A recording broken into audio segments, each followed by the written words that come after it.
예, 오늘은 신명기 24장을 통해서 약자 보호를 위한 규례라는 제목으로 함께 은혜하도록 하겠습니다. 우리 하나님께서는 이 땅을 바라보실 때 하나님께서 초점을 어디다 두고 보실까요?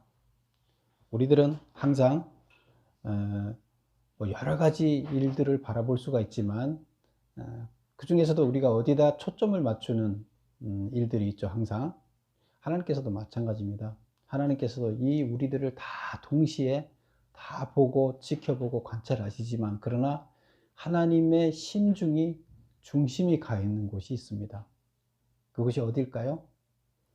예, 가장 자기 자식 중에서 아픈 자식, 가장 연약한 자식한테 아픈 손가락이라 그러죠. 거기에 마음이 가 있습니다. 혹시나 뭐 잘못되지 않을까 하는데 마음이 가 있습니다. 물론 다른 사람들은 다른 자식들을 신경 안 쓴다는 게 아닙니다. 다른 사람들은 신경을 덜 써도 스스로 걸어가고 스스로 먹고 살 수 있는데, 이 자식은, 약한 자식은 누가 도와주지 않으면 스스로 갈 수 없기 때문에, 그래서 혹시나 굶을까, 혹시나 누가 도와주지 않고 그냥 버려둘까 걱정이 되는 거죠. 그래서 하나님은 거기에 중심을 맞추고 계시다는 겁니다.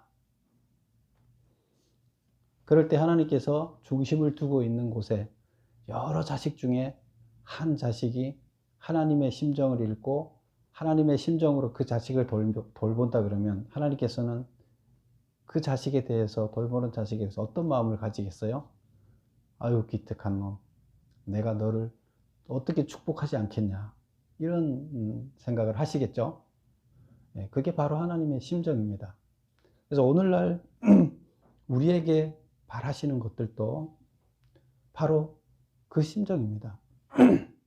그럼 하나님께서 이 세상에 약한 자를 안 만들면 됐지, 왜 그렇게 약한 자를 만들어 놓으셨을까? 그렇죠? 그러면 하나님도 가슴 아프지 않고 또 우리들도 가슴 아파하지 않아도 되는데, 근데 결국 따지고 보면 약한 자가 있기 때문에 축복의 조건이 있는 겁니다. 축복받을 이유가 있는 겁니다. 우리가 왜 가정을 만들었어요? 가정을 만들어서 하나님의 심정을 이 안에 놓았기 때문에 누군가를 사랑하는 마음이 있는 거예요. 그러면 가족이 없었으면 누구를 사랑하지 않았을 텐데, 가족이 있다 보니까 자기도 모르게 사랑을 베푼 거예요. 상 받을 일이 생긴 거예요. 그렇죠? 사랑이 없으면, 가족이 없었으면, 그 사랑이 없었으면 사랑받을 이유가 없어요. 가족 때문에 가슴 아파하고 가족 때문에 서로 자기가 더 수고를 하고 해야 되는데도 불구하고 누군가를 위해서 자기가 희생하면서 수고했기 때문에 상 받을 이유가 있는 거예요. 그렇죠? 하나님께서는 우리를 힘들게 하려는 것이 아니라 하나님 나라에서 상을 주시기 위해서 이런 수고를 할 수 있게끔, 또 가난한 자, 약한 자가 있게끔 만드신 거예요. 그것은 결국 우리를 축복하기 위해 하신 거예요. 그래서 오늘 이스라엘 백성에게 모세가 지금 신명기는 두 번째 신명기 설교 중에서, 오늘 이야기는 두 번째 설교라 그랬죠. 총 세 편의 설교 중에서 그 두 번째 설교 중에서 사회생활을 어떻게 해야 된다, 그 민법 같은 그런 조항이라 그랬죠. 그런 중에서 특히 24장은 약자에 대해서 그럼 어떻게 해야 될 거냐를 이제 우리한테 알려주고 있습니다.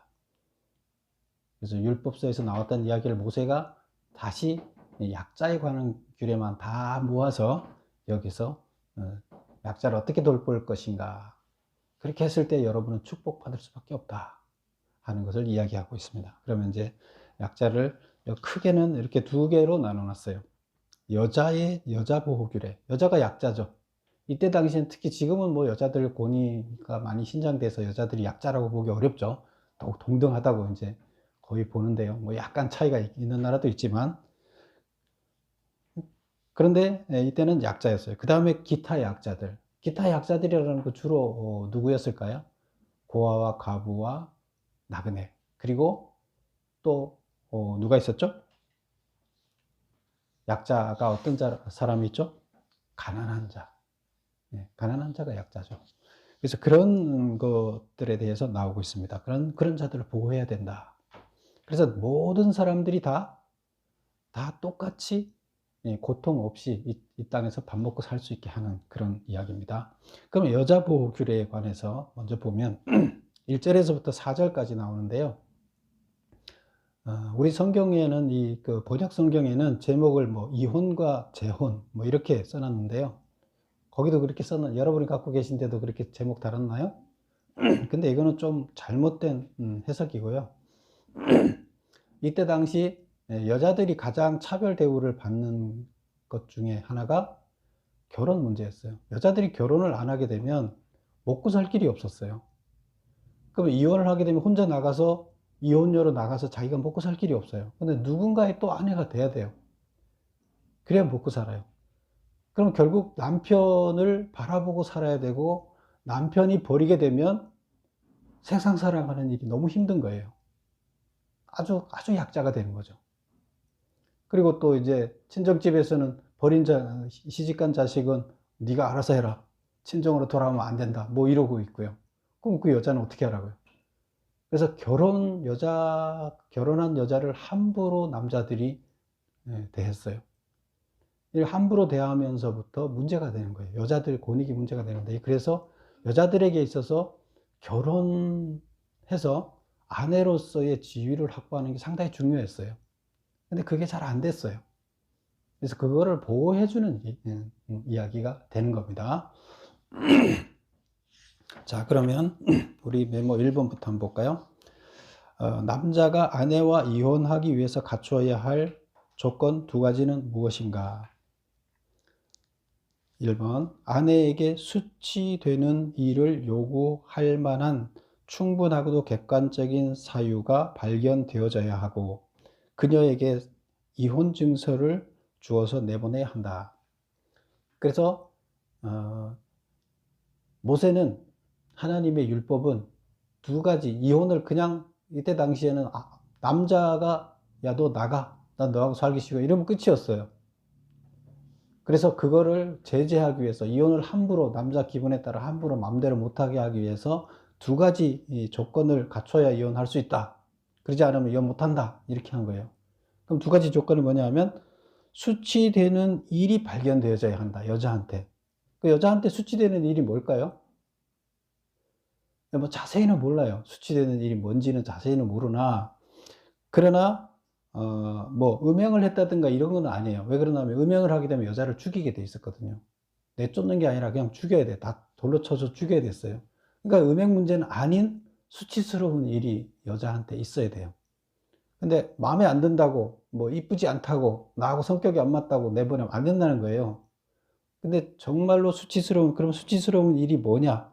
여러 가지 학설이 있지만 학자들의 제일 중심 학설은 이혼을 요구할 만한 충분하고도 객관적인 사유가 있어야 된다. 이렇게 이제 해석을 하고 있어요. 이것은 깊이 들어가지는 않겠습니다. 그래서 남들이 봤을 때 납득할 만한 이유가 없이 여자를 내보내지 말라, 이거예요. 그 조건을. 그 다음에 2번째는 내보낼 때 이혼 증서를 써서 주라는 거예요. 그래서 이 2가지.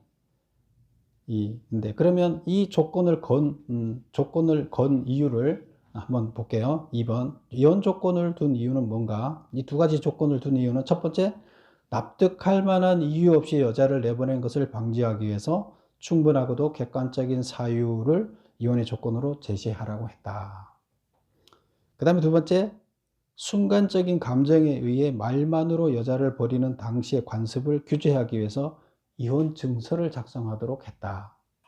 말로 내보내는 거예요. 그러면 사람들이 이 여자가 이혼한 여자인지 안 한 여자인지 다른 사람이 알아요, 몰라요? 몰라요. 그런데 밖에 돌아다니면 범죄의 대상이 될 수 있잖아요. 성범죄의 대상이 될 수 있잖아요. 집에서는 쫓겨났지. 근데 다른 사람은 이혼한 여자인지 아닌지 모르잖아요. 그 이혼한 여자인지 알면 정당하게 다른 사람이 받아서 내 아내로 삼을 수가 있는데 몰라요. 그러면 공중에 그냥 떠 있는 거잖아요. 그래서 그렇게 했을 때, 그리고 이 서류를 작성함으로 인해서 책임을 지라는 거예요. 함부로 그냥 순간적으로 판단하지 말라는 거고. 그래서 이혼을 함부로 남자 기분에 따라서 이혼을 못하게끔 제재를 가하는 이런 거였어요. 그 다음에 3번 보면 자신과 이혼한 후 재가 했던 여인과의 재혼을 금지했는데요. 그렇게 한 이유는, 그러니까 이혼을 했어요, 자기랑. 그런데 그 본문에는 어떻게 나와 있나 하면 3번 보면 3절 보면 그의 둘째 남편도 그를 미워하여 다른 데 가서 또 다른 남자랑 결혼을 했어요. 근데 둘째 남자도 그를 미워하여 이혼 증서를 써서 그의 손에 주고 그를 자기 집에서 내보냈거나 다시 이혼 당했거나 두 번째 남자한테, 혹은 그를 아내로 맞이한 둘째 남편이 죽었거나, 그래서 이제 다시 혼자가 됐어요.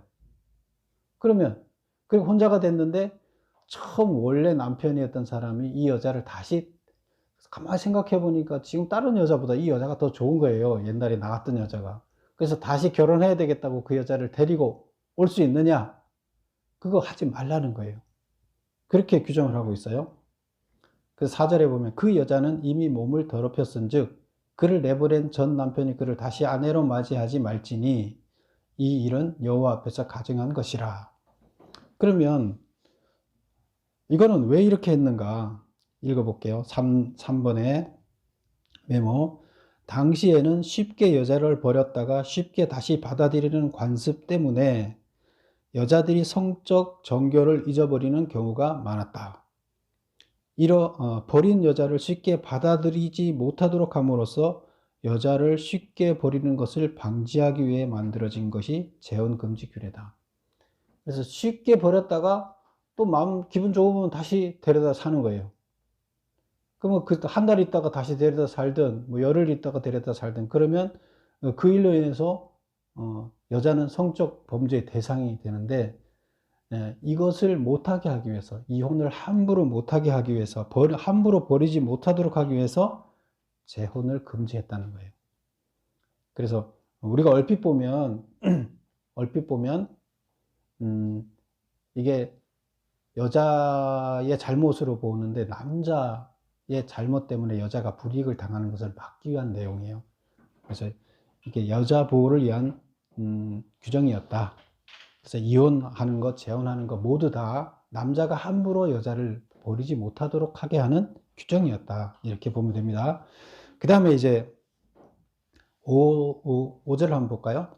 사람이 새로의 아내를 맞이하였으면 그를 군대로 내보내지 말 것이요 아무 직도 그에게 맡기지 말 것이며 그는 1년 동안 한가하게 집에 있으면서 그가 맞이한 아내를 즐겁게 하라.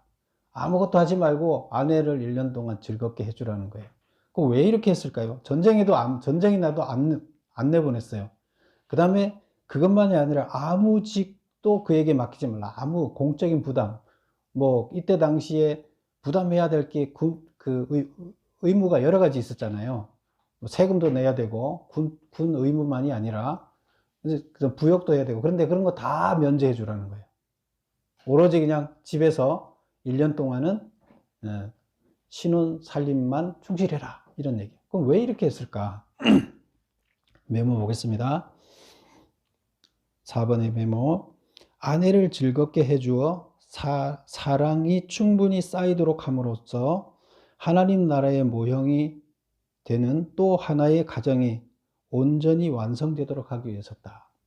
모르는 사람이 만났잖아요. 지금처럼 뭐 연애를 해서 서로 다 알고 만난 게 아니에요. 그냥 모르는 사람이 사회적인 합의에 의해서, 가족 대 가족의 합의에 의해서 그냥 자기들은 만났는데 그때 처음 봤어요. 근데 사랑이 있어요? 없어요. 그런데 바로 전쟁에 나가면 어떻게 돼요?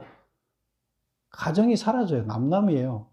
그런데 서로 사랑을 같이 있음으로, 남녀가 같이 있음으로써 사랑을 나누고 그 사랑이 싹트서 자식을 낳고, 이렇게 함으로 인해서 그들의 그 헤어질 수 없는 마음에 버릴 수 없는 그 사랑이 있는 거예요. 바로 그게 하나님께서 우리에게 준 천국의 심정이라 그랬죠. 그래서 그 가정이 거기서 만들어져야 돼요.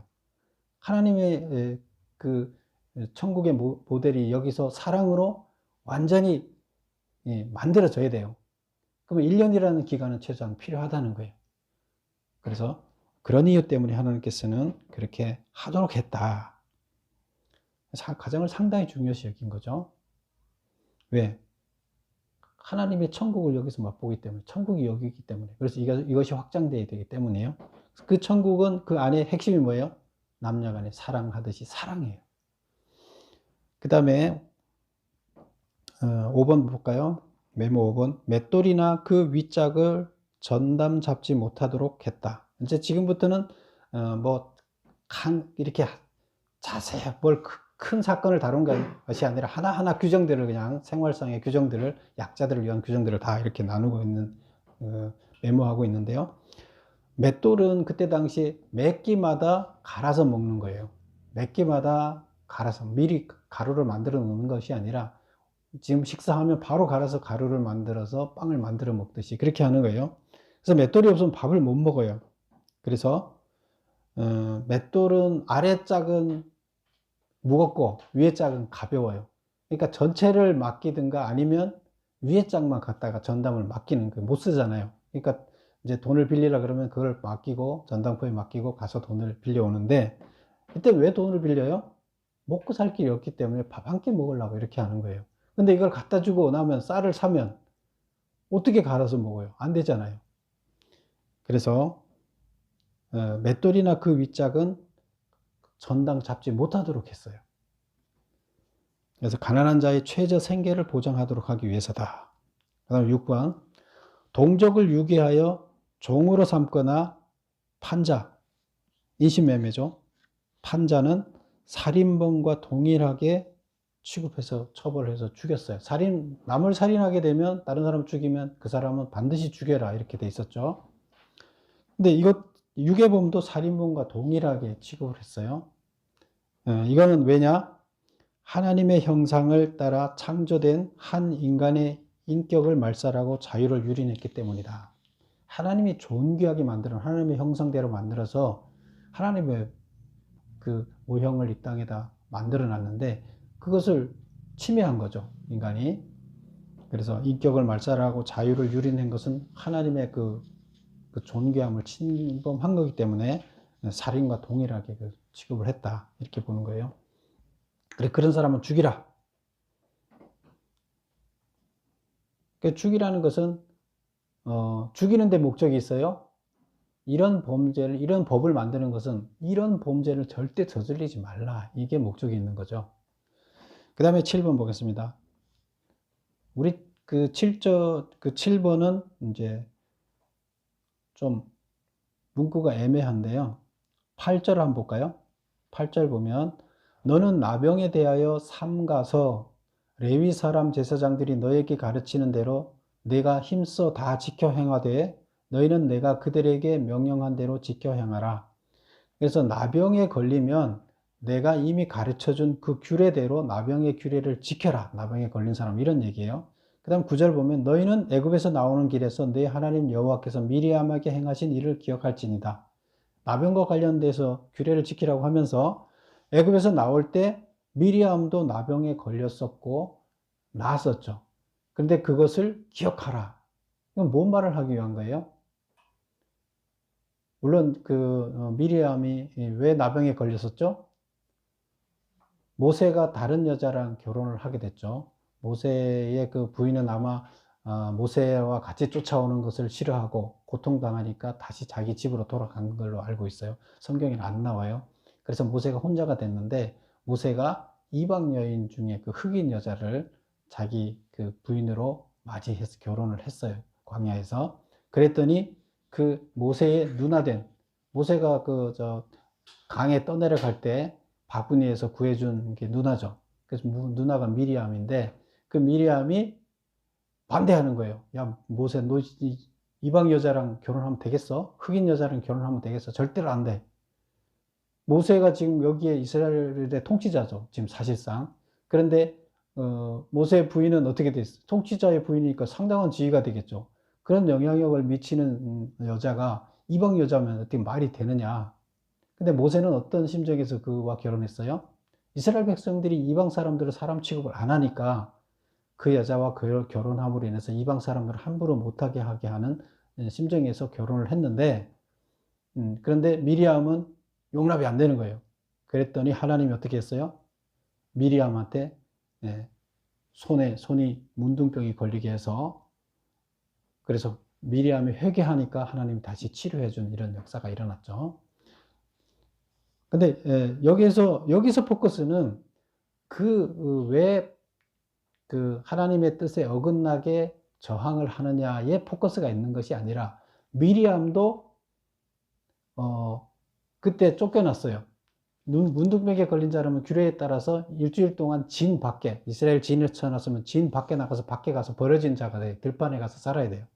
그리고 일주일 후에 다시 깨끗함을 받아서 제사장 앞에 깨끗하다고 검증을 받고 나서 다시 들어와야 되는데, 미리암도 그때 그 규례에 따랐다. 그리고 고위직이잖아요. 미리암은 고위직인데 불구하고 그렇게 따랐다.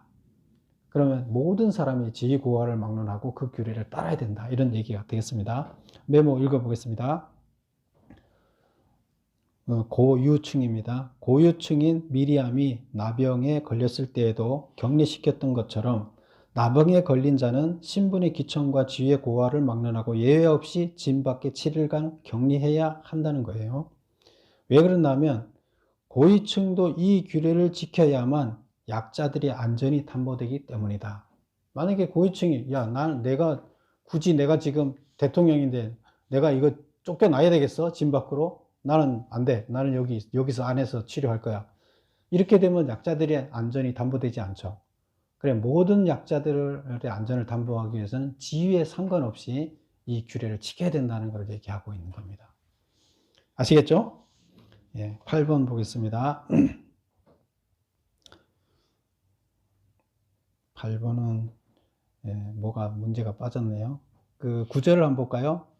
너희는 애굽에서 나오는 10절을 볼까요? 내 이웃에게 무엇을 구워줄 때는 너는 그의 집에 들어가서 전당물을 취하지 말고, 너는 밖에서 있고 내게 구워주는 자가 전당물을 밖으로 가지고 나와서 내게 줄 것이며, 그가 가난한 자이면 너는 그의 전당물을 가지고 자지 말고 해질 때 그 전당물을 반드시 그에게 돌려줄 것이라. 그리하면 그가 그 옷을 입고 자며 너를 위하여 축복하리니 그 일이 내 하나님 여호와 앞에서 내 공의로움이 되리라.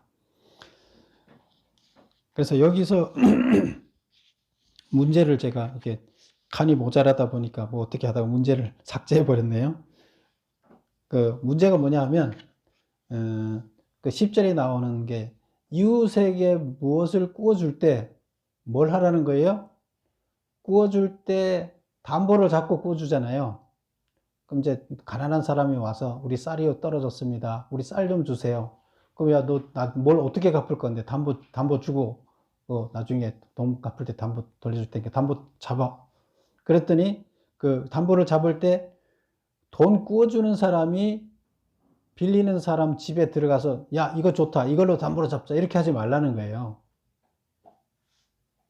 왜 그렇게 하지 말라 하냐면 구워주는 자가 전당물을 마음대로 선택하거나 과도한 이자를 요구하지 못하도록 하기 위해서다. 그러면 약자는 무조건 먹고 살아야 되니까 사실 쌀 한 대박 주면서 쌀 한 가마니 물건을 갖고 가도 어쩔 수 없잖아요. 먹고 살아야 되면. 근데 그렇게 하지 못하도록 하기 위해서 빌리는 자가 주는 물건에 맞게끔 거기에 합당한 대가를 빌려주라. 이렇게 얘기를 하는 겁니다. 그 다음에 두 번째는 그 무슨 내용이나 해질 때 13절에 보면 해질 때 전당물을 반드시 그에게 돌려줘라. 12절에 가난한 자이면 그 빌린 사람이 그 빌리는 사람이 다 가난한 자죠. 안 가난하면 빌리러 오겠어요? 가난한 자이면 너는 전당물을 가지고 자지 말고 밤을 새지 말고 밤이 어둡기 전에 돌려주라는 거예요. 왜요? 메모 보겠습니다. 가난한 자의 유일한 저당물은 겉옷인데 이때 당시는 다른 저당물이 없어요. 가난한 자는 그냥 옷 한 벌밖에 없어요. 먹을 게. 고가가 나가는 게 다른 게 없어요. 그래서 저당물은 겉옷인데 이는 밤의 추위를 막는 유일한 이불이기 때문이다. 우리 영화들 보면 그러죠. 모포 같은 거 사각형으로 된 거 이렇게 뒤집어 쓰죠. 그리고 거기를 띠로 딱 두르면 이게 겉옷이에요. 그럼 이게 낮에는 겉옷이고 밤에는 이걸 덮고 자야 돼요. 거긴 밤에는 또 추워요. 광야는. 그렇게 사막은 춥기 때문에 그쪽 중동 지역이. 그래서 밤에 굶주려서 추위에 얼어 죽을 수도 있어요. 그래서 그렇게 한 거예요. 그 다음에 9번 보겠습니다. 품꾼에게 그 품삯을 당일에 지급하라고 한 이유는 하루 번 돈으로 하루를 먹고 사는 자에게 그날의 임금을 그날에 지급하여 굶지 않도록 하기 위해서다. 그래서 일용직 품삯은 뭐 오늘 일했으니까 한 달 후에 줄게 이렇게 하면 그 굶어 죽잖아요. 그래서 무조건 그날의 품값을 줘라 이 얘기를 하는 겁니다. 그 다음에 10번 연대처벌 금지 규례를 둔 이유는, 이건 한번 읽어볼까요? 어디를 보나 하면 16절 볼게요. 아버지는 그 자식들로 말미암아 죽임을 당하지 않을 것이요 자식들은 그 아버지로 말미암아 죽임을 당하지 않을 것이니 각 사람은 자기 죄로 말미암아 죽임을 당할 것이라. 자기는 잘못이 없는데 아버지가 중한 죄를 졌는데 정치 세력들에 의해서 그 가족들을 다 죽이죠. 아버지도 죽이고 자식도 죽이고 친척들도 죽이고 그렇게 하지 못하게 연좌제를 금지한 이런 내용입니다. 그래서 메모를 보면 10번 보겠습니다. 메모. 연대처벌 금지 규례를 둔 이유는 중한 범죄자의 가족과 친족까지 몰살시키는 것을 금하고 각자는 자기 죄에 대하여서만 책임을 지도록 하였다. 이때 당시에는 이게 안 됐어요. 지금도 잘 안 되죠. 그런데 대단한 법이죠. 그래서 개인의 인권을 보장하는, 약자를 보호하는 이런 내용이죠. 그 다음에 11번 객과 고아와 과부의 권리를 보장하고 그들의 의식주를 저당 잡지 말아야 하는 이유는, 그래서 이때 가장 대표적인 약자가 객, 그 다음에 고아, 과부죠. 그래서 이들의 권리를 무조건 보장해라. 동등하게 보장해라. 이들 약한 사람들은 무시하잖아요. 권리고 뭐고 없잖아요. 권리를 주장할 힘이 없으니까 그들 권리를 보장 안 해주는 거예요. 이때 당시에. 그래서 하나님은 이 약자들의 권리를 보장해주고 의식주를 저당 잡힐 것도 없잖아요. 그들의 겉옷이 저당 잡는데 그거 하지 말라는 거예요. 저당 잡지 말고 필요하면 도와주라는 겁니다. 메모 보겠습니다. 그렇게 하는 이유는 애굽에서 종되었던 너희도 거기서 하나님의 은혜로 속량받았기 때문이다. 하나님이 이걸 명령을 했어요. 그렇게 하라고. 왜? 너희들도 지금 아무것도 없는 노예였는데 내가 너희들한테 은혜를 베풀어서 지금 이렇게 된 거 아니냐. 그럼 너희들도 은혜를 가난한 자를 베풀어 줘라는 거예요. 그러니까 내가 명한다. 이겁니다. 그 다음 12번 보겠습니다. 가난한 자들의 생계를 위해 곡물을 추수할 때나 과일을 추수할 때 조금씩 남겨두라고 명령하였다. 그런 명령을 할 수 있는 근거는 무엇인가? 애굽에서 종되었던 너희가 대가 없이 속량을 받았기에 그 대가를 지금 너희의 눈앞에 있는 약자들에게 갚으라고 명령하는 것이다. 그렇죠? 같은 뜻이죠.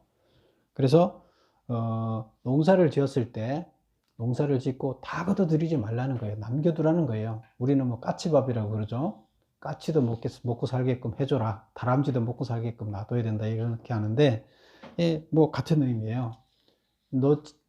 너 형제들 중에 약자가 밥 못 먹고 사는 사람들이 있는데 너 하나님이 복 줘서 농사 잘 되게 했으면 그 형제들이 먹고 살 수 있게끔 부분을 놔두라는 거예요. 다 걷어들이지 말고. 그렇게 하나님께서는 약자를 보호하셨다. 그래서 24장 끝에를 한번 볼까요? 21절부터 한번 볼게요. 내가 내 포도원에 포도를 딴 후에 그 남은 것을 다시 따지 말고 객과 고아와 과부를 위하여 남겨두라. 왜 그렇게 해야 되느냐? 너는 애굽 땅에서 종되었던 것을 기억하라.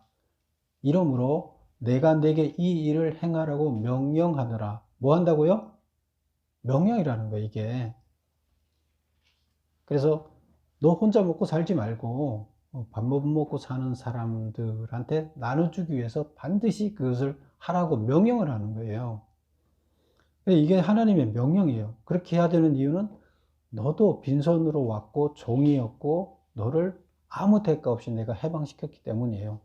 그래서 이 성경의 전체에 항상 하나님께서 얘기하는 건 너는 종되었던 자, 죽을 수밖에 없는 자를 내가 구원해 줬기 때문에 내가 너한테 당당하게 요구할 수 있다. 그러니까 너도 나한테 갚아야 될 것을 이웃한테 갚으라는 거예요.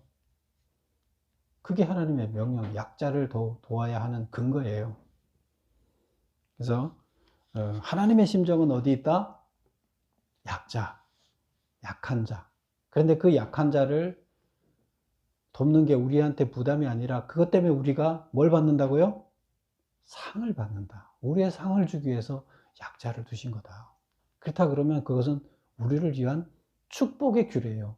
이것이 부담의 규례가 아니라 결국 하나님 나라에 대한 눈이 가려져서 우리가 어떻게 해서 상을 받는지 제대로 깨닫지 못하는 자에게 무조건 상을 주게 하기 위한 시스템이에요. 그래서 하나님께서는 약자를 두셔야 돼요. 왜? 우리를 구원시키기 위해서, 좋은 상급을 주게 하기 위해서. 왜 결혼시켜요? 왜 가족을 만들어요? 가족이 한테만이라도 사랑을 베풀어서 그 누군가를 사랑해줘야 그 대가를 하늘에서 상을 줄 거 아니에요. 가족만이라도 사랑해야 하늘에서 줄 상이 있는 거 아니에요. 그러니까 하나님은 우리가 다 구원받고 상받게 하기 위한 시스템으로 가정을 만들고 약자를 만드셨다. 그럼 우리는 이것을 잘 그 뜻을 알고 이 규례를 따르게 되면 우리는 무조건 어떻게 돼요? 구원받고 상을 받게 된다는 거예요. 그래서 여러분들은 하나님의 이 좋은 시스템에 잘 어우러져서 잘 지켜서 다 상 받고 축복받는 여러분이 되시기를 축원합니다. 기도하겠습니다. 오늘도